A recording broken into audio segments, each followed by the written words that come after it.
Pas de surprise du côté de Tellin ce dimanche soir. L'Essey l'Homme n'a pu rivaliser avec RNV qu'à de rares occasions, comme dans le troisième set par exemple. Pas suffisant pour l'emporter, les Namuroises s'imposent 3-7-1. L'Essey l'Homme a joué les deux premiers sets avec les jeunes, qui se débrouillent pas trop mal. L'équipe a été un peu surprise et puis on s'est repris assez bien dans le dernier set. Je pense que la victoire aujourd'hui est assez logique, quoi. RNV, comme j'avais dit la dernière fois, c'est un peu notre équipe challenge. Chaque année, on se bat et ça fait 2 ans qu'on perd contre elle, mais on aime bien jouer contre elle. Mais on a toujours envie de se battre parce qu'on veut quand même gagner. Donc voilà, c'est vrai que le troisième, très contente de l'avoir gagné. Le quatrième, on aurait dû aussi, au moins pour aller au tie-break, pour que ça soit vraiment battu, quoi. RNV prend rapidement le large dans le premier set, c'est 2-8. Les Namuroises s'envolent à 10-17 et ne sont jamais inquiétées. Elles remportent la première manche 16-25. Elles poursuivent sur leur lancée dans la deuxième. C'est rapidement 2-8 avant que Valeriska n'enchaîne quelques services gagnants pour revenir à 7-8. RNV s'échappe à 10-15, le moment choisi par les Rochefortoises pour prendre un temps mort. Et notre attaquant, ici, aucun doublé, donc vas-y, pousse quoi. On s'en fout. Allez, viens. C'est bon. Ça n'a que peu d'effet, c'est 15-25 et 0-7 à 2 pour RNV. L'Essey l'Homme se cherche. On a quand même nos 2 passeuses qui ne sont pas là.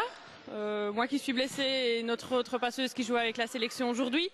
Donc c'est ça les 2 premiers sets qui nous ont un peu déstabilisés, c'est qu'on essayait de mettre en place une équipe, ça n'a pas été facile. L'Essey l'Homme affiche son vrai visage dans le troisième set, elles sont quasiment tout le temps devant, 8-4 et 16-18.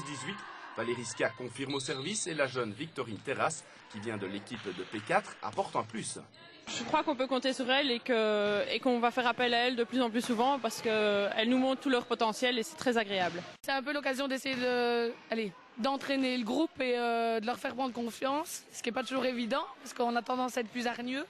Mais c'est une bonne composition. C'est un bon mix entre effectivement une équipe plus ancienne qui était là depuis longtemps et puis des jeunes qui commencent et c'est vraiment l'avenir, quoi. Donc ça c'est vraiment gai.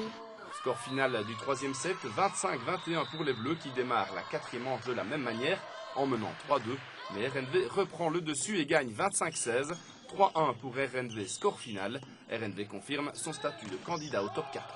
On n'a pas vraiment d'ambition, on joue match par match et puis on se fixera peut-être, des ambitions vers la fin du premier tour, quoi. Je pense que si on arrive à se maintenir et qu'on est milieu de classement, c'est une bonne chose. Je pense qu'on s'est un peu emballé en se disant après les premiers matchs qu'on pourrait être dans le trio de tête. Je crois que soyons modestes et on n'a plus de coach, on n'avait pas de passeuse aujourd'hui. Donc je pense que un bon milieu de classement sera une bonne chose, quoi. C'est une saison qui commence un peu mitigée, mais avec toujours l'espoir d'être haut de classement en fin de saison. Colonne de gauche. Colonne de gauche, tout à fait. Sauf que chez nous, il n'y a pas de colonne.